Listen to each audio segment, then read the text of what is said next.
Welcome to Pegwarmers. I'm Kevin. I'm Jordan. And we're here to talk about toys. I've got Jordan here from geekanything.com. How long have you been working on the site? We actually didn't even start developing it until last August, but Okay. we launched in November, and we've been going strong ever since. And give the viewers like an example of the type of articles you might find on there. So we're pretty much everything geeky. The title gives it away. We wanted to open ourselves to a broad scope of different things, so we talk about movies, toys, comics, gaming. If there's something musical and geeky, that's fine too. Pretty much, if it's geeky, we want to cover it. We do as much as we possibly can. That sounds awesome. Yeah. I was checking out the site recently, and it's like constantly updated and definitely has like a ton of content, which is really awesome. Yeah, we try to get as much up as we can. We have a really dedicated team of people, and it's literally just a labor of love at this point. That's awesome. Yeah. All right, so in our first segment, which is news, recently California has passed a law that stores are now going to have a gender-neutral section for toys and other kid stuff like toothbrushes and things like that. Sure. They're getting rid of the blue and pink marketing stuff. I wouldn't be shocked if this goes nationwide pretty quickly because most of the big chains kind of keep their stores the same from state to state. Yeah, I mean, Target talked about doing this exact thing something like 2 years ago. Yeah. And I honestly haven't seen a huge change in any of their aisles for the most part. My local Target just like redid the store or the front half of the store, and now they have like a really clear, I feel like a really clear divide between the boys and girls stuff with Lego right in the middle, and it's sort of opened up with like giant minifigure like a statue in the middle.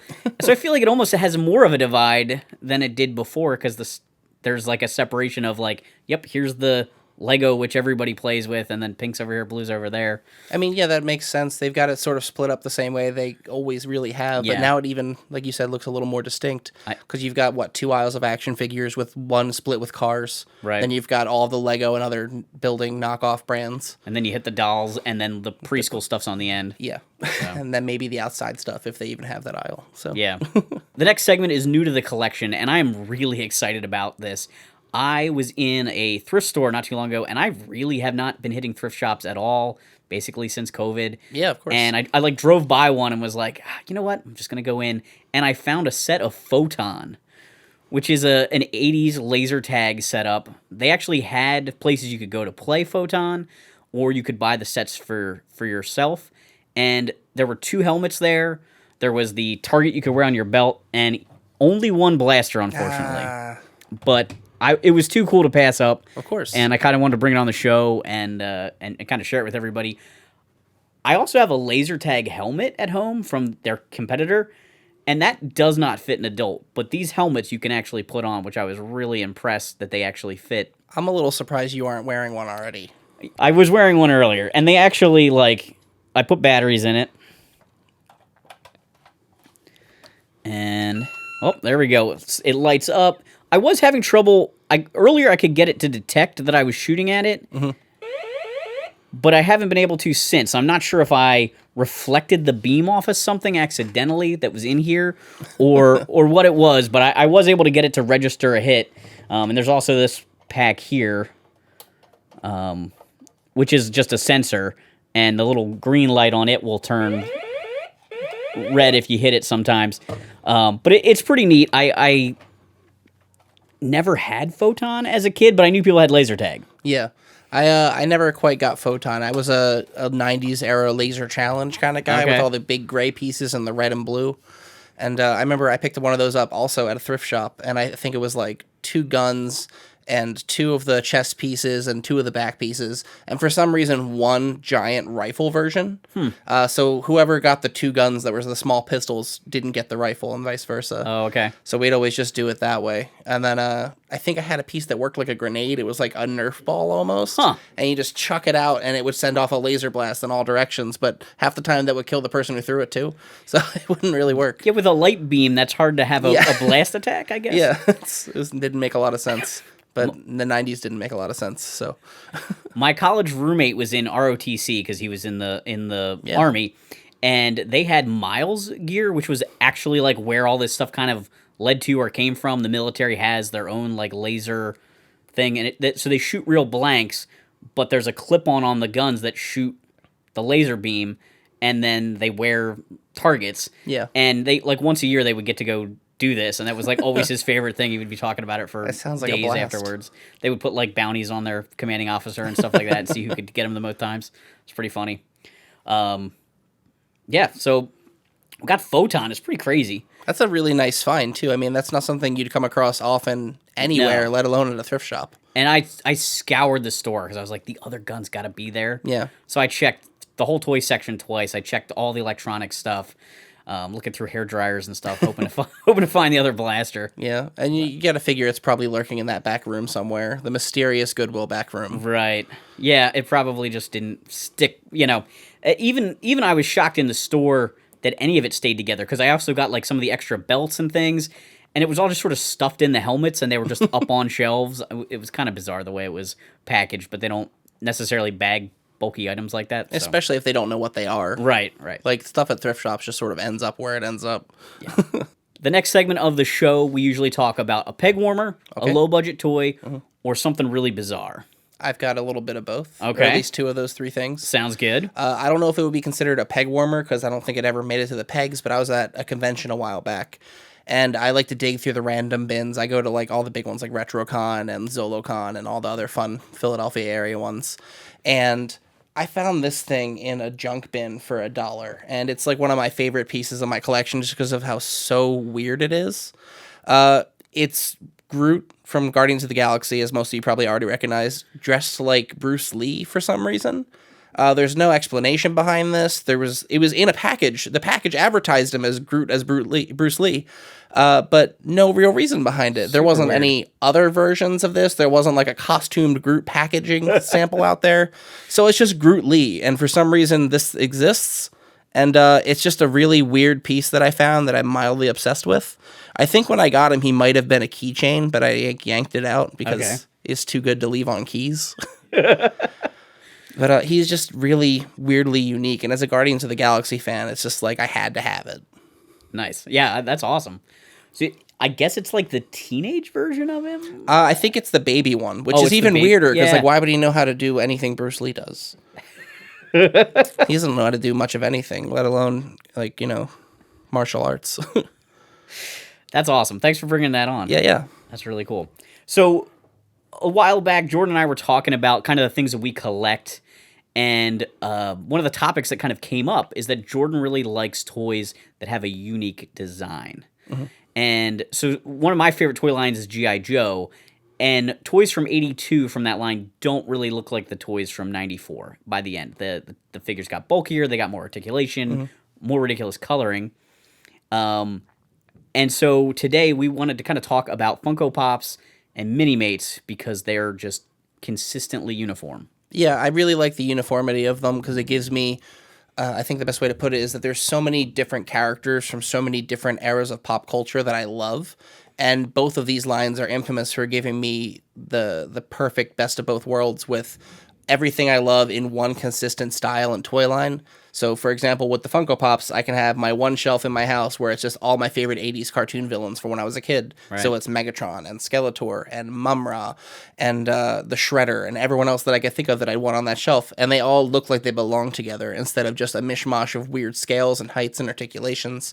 And yeah, it would be great to have the ones I had when I was a kid, but this is just like a nicer, like clean-cut way to display them all together. And it makes sense. Like, yeah.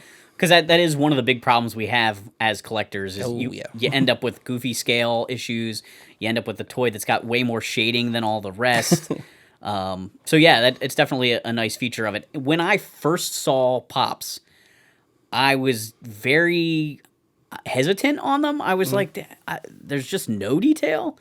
And then I found a He-Man and She-Ra one, and they're actually up there. And it was very early in the Pop lineup. Yeah, that was the first year or two. I remember seeing those and like the Red Ranger from Mighty Morphin Power Rangers, and I was like, you know what? There's not a lot of He-Man and She-Ra stuff. I mean, obviously, like Motu Classics was out, but even that was kind of an unknown toy line. Yeah. So I grabbed the two of them and was like, I'm probably done with this. And then I got a Raphael in like a Nerd Block, mail away subscription box. And then at some point I decided I was only going to collect monsters, and I got the Wampa and Stay Puff, and then shortly after that, it just turned into, I'm just buying Pops all the time. It's a very steep hill. It's a very steep hill. I think I bought, actually, from the very, very first wave of Pops that hit stores. I collect Robin stuff because I'm a giant nerd, and I just always grew up on Batman animated, and Robin became my go-to. Nice. So the very first wave of Pops that hit retail stores was DC Comics, so it was Batman, Robin, Batgirl, and a few villains like Joker, Riddler, Two-Face, Penguin. And it was, as soon as I found Robin on the shelf, I was like, well, I gotta get him because this was a new unique piece I don't have yet for my display. And then I was like, I should probably grab Batman to go with him. And then it was just this very, like I said, slippery slope of just one after another. I was like, oh, cool, they did Adventure Time. Let me grab those for on top of my TV. And it's just, I couldn't tell you, I probably have 1,200 of the things in my house at this point. That's crazy. But it's kind of nice, though, because I know if I was ever really in a pinch, I could just sell my collection and, I'd be pretty set. Now, do you keep the boxes to all of them? I keep the boxes to some of them, and there's, I'm very much an open box collector, so, 95% of all toys I own, which is in the thousands for sure, are open. Okay. But I definitely have my wall of in-box Funko Pops that I wanted to keep sealed for whatever reason. Usually it's convention exclusives or a Chase figure or a piece that I just thought looked really cool in the box. I've got the it's Luke with the Wampa, but the Wampa's arm is off and Luke is upside down in the packaging, and I couldn't bring myself to open that because it just looked really cool. But it's, again, very few pieces that I've got boxed up, but most of them are open at this point. Okay. Yeah, when I first started collecting them, I just would throw the boxes out. Oh, yeah. So that He-Man and She-Ra, I don't have the boxes to them. Now I keep the boxes just because that's what you never know now with Pops, is save the boxes. I've been definitely getting in more of a habit of that. Yeah, so I have boxes of empty boxes in my attic, but I try to take them all out, other than I might have a couple, maybe one autographed one, and I think I have the Beachhead one still in the package because I collect Beachhead figures from G.I. Joe. I also collect Beachhead figures. Nice. Excellent. So, this is a connected to the uniform design or not uniform design. Do you keep all your Robins from all the different genres together? I do, but that's because I have a giant, 8-foot to 10-foot tall glass curio cabinet in my living room. I actually picked up this vintage 70s, they made Batman street signs in the 70s. They were just for kids' rooms, I guess. Okay. But I found one that's actually just says Robin Road. And I was like, well, I got to have that. And I slapped it right on top of the whole display case. And then it's the top shelf is just every Teen Titans iteration that exists as toys yet. Because it's his team. I got to have them. Right. And then everything else is just a mishmash of every version of Robin or Nightwing or Red Hood or whoever else that has been Robin previously. I've even got a few of the not quite Robin in official canon. I've got Carrie Kelly in there. Okay. I've got Duke Thomas, who was Robin as the gang We Are Robin. Okay. But then he became his own separate characters. I'm not getting into the whole details there. There's a lot. There's a lot of different Robins over the years. And I've just got, pretty much if there's a toy of it, I've got it. Okay. And I've been making a goal. I couldn't tell you how many I have in there. There's at least 200 or 300 different versions of Robin in the display case. But he's definitely a popular character. He's been around for 75 years, or 80 at this point, actually, because they just had the 80th special. And Batman, just as a brand, is the top tier one. So, So if they make Batman, they're probably going to make a Robin figure. You'd think, but not all the time. Okay.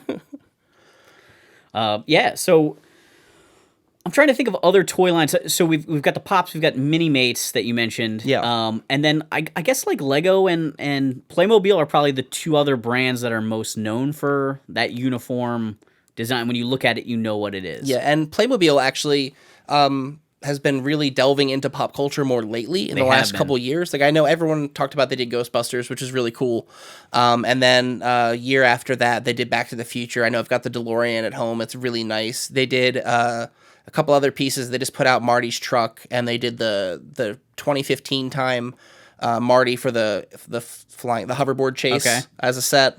And they even did a advent calendar last year with the clock tower you could build, and you could come with all these extra accessories for the figures you already had. They're doing a lot of kid brands too, like How to Train Your Dragons and things like that. They did that. But then this year they're even delving more into collector stuff. Okay. So they've announced they're doing the Aston Martin from Russia with Love. And they're doing the A-Team van. And then, of course, the big one that's mind-blowing. I'm really hoping to get my hands on one. They're doing the Starship Enterprise, which is a $500, as big as the table kind of collector set, which is going to be insane with lights and sounds. And that's definitely going to be a piece to watch. Because I know Funko's done Star Trek and Minimates have done Star Trek, but none of them have done something that's that uniform to that size and scale. Yeah. Which is nuts. And like cool. even Lego's never done that. Right. So it's like a really cool piece. I think that Playmobil is gonna like knock out of the park. Hasbro tried to do Star Trek with the Creo guys, I think. I think they did. The Creo was a really misguided line. Yeah.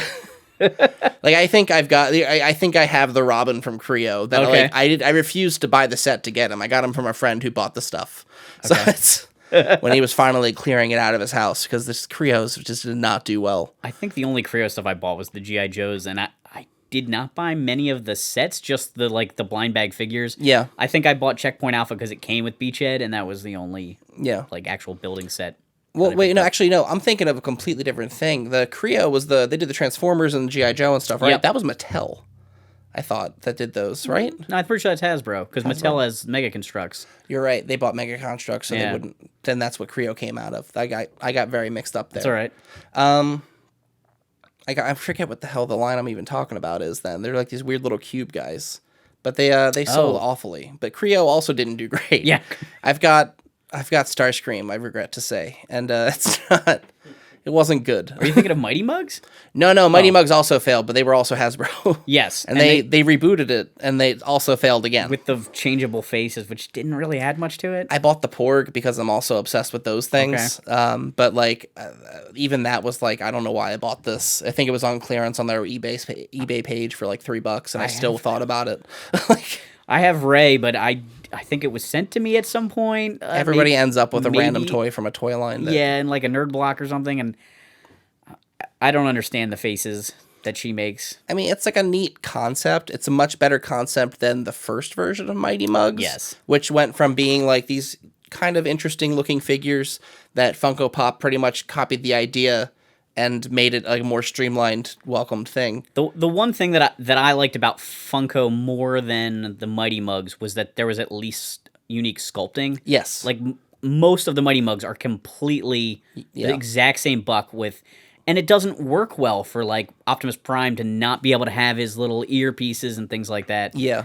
I actually bought a bunch of beat up Mighty Mugs one time, spray painted them, and like hydro dipped them, so they just had like the weird swirls on them. That's really cool. And it was just kind of like a fun project, but I think I might have Snake Eyes, and that might be the only Mighty Mug I own from the original. From the originals, I think I still held on to. I collect Starscream. There's so many characters. I'm like, oh, that's my guy that I collect. But there's like 40 of them. So it's like Starscream I kept. Okay. I'm pretty sure I kept Cobra Commander because he's another one. It's like the Chris Latta crew. Yeah. I had to keep both of them. And I think maybe the Fets. I bought Django and Boba, and that's probably about it for the original Mighty Mugs for me. Oh, and Grimlock. Wow, Grimlock. Yeah, he's a good one one for me. I always buy Grimlock stuff. I'm trying to imagine him as a Mighty Mug. It's not great. Yeah, like the Fets work because that kind of helmet, work. That head works for a helmet. And they gave him, I think they gave them the actual backpack, which was nice, like the jetpack and everything. So that kind of worked. But Grimlock just does. Like you said, they're all very smooth, and it's a weird kind of line. I think Grimlock's only saving grace is he included his sword, so at least you can tell who he is from the giant orange sword. Yeah, but that's really all he had going for him. Weird. Okay. So tell me more about Minimates. I know they've been around a long time. They have. I think the only ones I own, because I see the Robin sitting there. Yep. I have the set that has Robin, Batman, Scarecrow, Batgirl, and like Mr. Freeze. Those are actually Kubricks. I know exactly which line you're talking about. Those are Kubrick. They're an import line. I know exactly what you're talking about. All right. But Minimates have been around since like 2002. Honestly, they're probably my favorite toy line at this point, like even more than Funko Pops. I could not actually tell you how many Minimates I have in my house, because what happens is I get them and I do my photos with them and I have a good time with that. They're mix and match parts. All of them are still customizable, and you can use parts from the 2002 ones with the ones that came out this year because they're still the exact same kind of designs. So all the accessories and hair and hands and feet and capes, whatever, all intermingle with one another. So you can make whoever you want pretty much out of the parts that you can find if you can kit bash them the right way. Okay. But for me, it's that they're small, and I kind of love that they're so small, yet they retain so much articulation because they use just the type of joints they use on them. And then you can just get literally any character from almost anything in this line and make it work. So like I've got a full split. They're the only company that I'm aware of that's ever made the entire crew of the Nostromo. I think NECA might have done it now, but for a while they were the only ones. Okay. They've done the entire gang from Predator, like the actual team from All the the jungle, everybody. Like their NECA has not pulled that off, but like Right. Diamond Select pulled it off ages ago with that line. I'm just a huge Alien and Predator fan, but they've done like Terminator. They did Desperately Seeking Susan for some reason. It's a really weird That one one-off seems really set. odd, yeah. It's a very like weird set. They've done DC Comics a long time ago, but unfortunately licensing hasn't let them keep going. They've been doing Marvel consistently since 2002. I think they're on wave 80 right now. Wow. Of that toy line, which might be the longest single running toy line to date that I could think of, besides at least consistently. I can't think of any other that's gone that long. Okay. But then they've done, God, I'm like blanking. They did like Pulp Fiction, Beetlejuice. They did X-Files. They did Nightmare Before Christmas. I mean, just on the table, I've got classic 60s Robin from the Silver Age of comics with the Fluke Man. And that's like weird to see both of those from one toy line consistently in style with one another. And there's just something really fun about that. Like I've done photo shoots with Mulder and Scully versus like the Xenomorphs from Alien because they're all in scale. I've got Sonic the Hedgehog in the exact same shape and style as Master Chief from Halo. It doesn't make sense, but it's really fun that it's there. They've done Mass Effect, and they've even dabbled in things like blind bags, which I know everyone really likes. Yeah.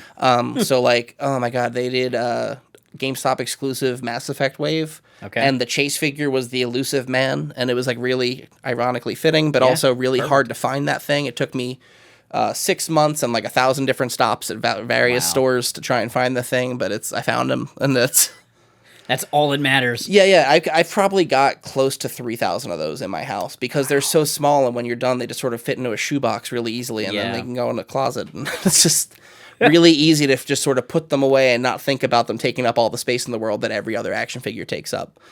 So the fact that they have so many interchangeable parts and accessories, they've done vehicles over the years. They haven't done a lot of physical play sets, but like, to me, it's really cool that they did something like the APC from Aliens. Okay. Is really nice. They did a bunch of pirate ships. I think they did an actual wave of Peter Pan Minimates from Disney that were Disney Store exclusives.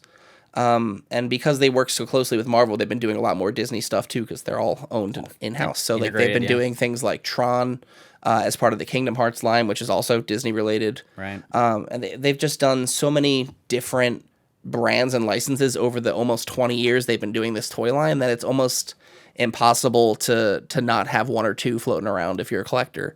And my thing I'm most excited about now is like any time now, there should be shipping this month, I think.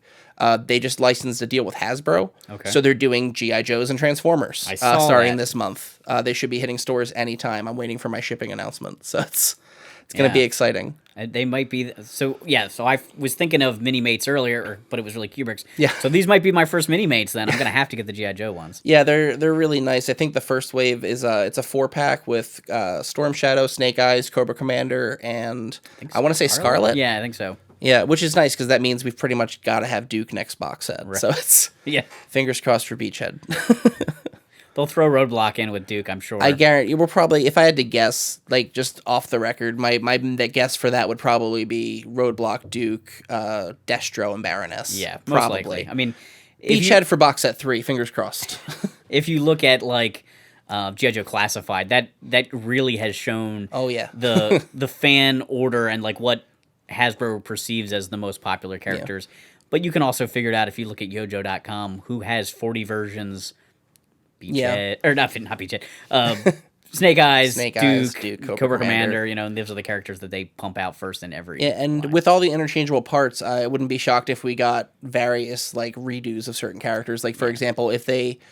I know Diamond Select is notorious for doing retailer exclusive re-releases of figures. So, for example, they might do a box set with 4 figures in it, and then they might do those 4 figures again slightly differently in 2-packs at, like, say, Walgreens or something. Okay. I know the line has slowed down considerably since Toys R Us went under because they were a huge supporter of the line for most of its run. But Walgreens is like the place to go for them now. I've heard recently that they're going to be doing the Transformers figures in 2-packs at Walgreens, but they haven't said who all might be added to the line through that, what the variations might be. So you never really know until they're hitting the stores. Okay. But that's hopefully exciting. It's a really good time to be a Minimates fan as they're still going strong after almost 20 years. Nice. Yeah. It's amazing how a toy line can go for that long. Yeah, consistently. And yeah, that's really impressive because I'm trying to think of other long running toy lines. 5 years is long for a toy line. For a toy line to run without a break consistently is almost unheard of for 20 years. That just doesn't happen. It's Lego, I think. Yeah. And even Lego has had some hiccups over the years where they tried to do some new things. We all try to forget Galador happened. And it's just, there's so many different things that so many different toy lines have done, but Minimates have consistently been the thing. And Diamond Select has actually even sort of leaned into embracing what's going on now with a lot of the big vinyl boom in the last couple years. What they have a line that they launched called Minimates, which is like the exact same style as Minimates, but they're vinyl figures that are scaled upwards to be kind of more in line with what they're doing with Funko Pops. So, like, for example, you've got Ripley as a Vinimate, and you've got her as a mini. I can't even get it right. Ripley as a Minimate and a Vinimate, and of course I didn't think to bring the Funko Pop with me, but like it's just like a really good middling situation for fans of both. At least so is from what I've seen. Yeah. There's like so much different stuff out there that it's a really good time to be a collector. That's really cool. Yeah.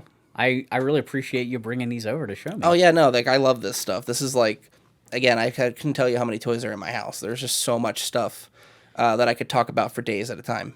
Well, that's awesome. Make sure you guys check out Jordan's site, geekanything.com. And thanks for hanging on the peg with us. Heck yeah. It was a good time. See you next time. Thanks, guys.